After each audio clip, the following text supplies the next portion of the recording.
Good morning. This is Mahalakshmi. ప్రేక్షకులందరికీ ఉగాది శుభాకాంక్షలు. ఇవాల్టి రోజుకు ఓ ప్రత్యేకత ఉంది.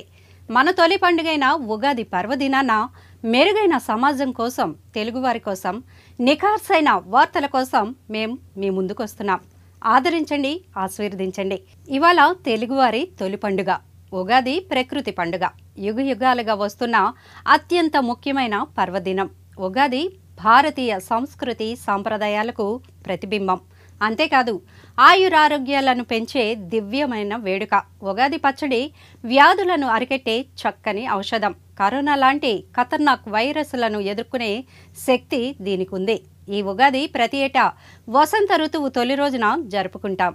చిగురించిన చెట్ల మీద చేరిన కోయిలలు చిగురులు తింటూ, కూతలు పెడుతూ మధుదయాన్ని ధ్వనిస్తున్న సందర్భంలో తీపి, చేదు, పులుపు కలయికతో ఉగాది పచ్చడి తింటూ జీవితం రుచి చూపించిన అన్ని రుచులను గుర్తు చేసుకుంటాం.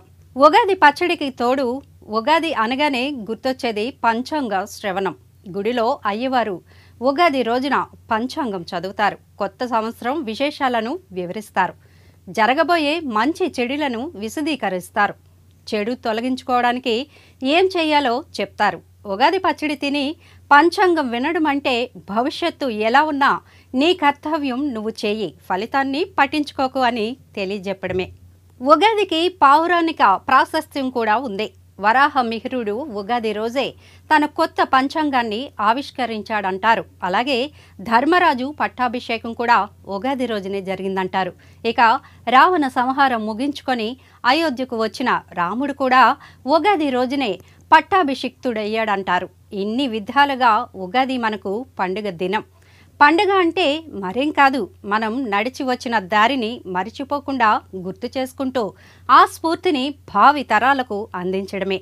ఇక ఉగాది నుంచి తెలుగు పండుగలు వరుసగా మొదలవుతాయి. ప్రతి పండుగకు ఒక ప్రత్యేకమైన దైవంతో సంబంధం ఉంటుంది. ఉగాదికి మాత్రం ఏ దేవుణ్ణి పూజించాలనే ఆచారమే లేదు. చాంద్రమానాన్ని అనుసరించే తెలుగు, కన్నడ, మహారాష్ట్ర ప్రజలు చైత్రశుద్ధ పాడ్యమి రోజు ఉగాది జరుపుకుంటే, సౌరమానాన్ని పాటించే తమిళ, సిక్కు, మలయాళీ, బెంగాలీలు కూడా వసంతకాలంలోనే ఉగాది జరుపుకోవడం విశేషం.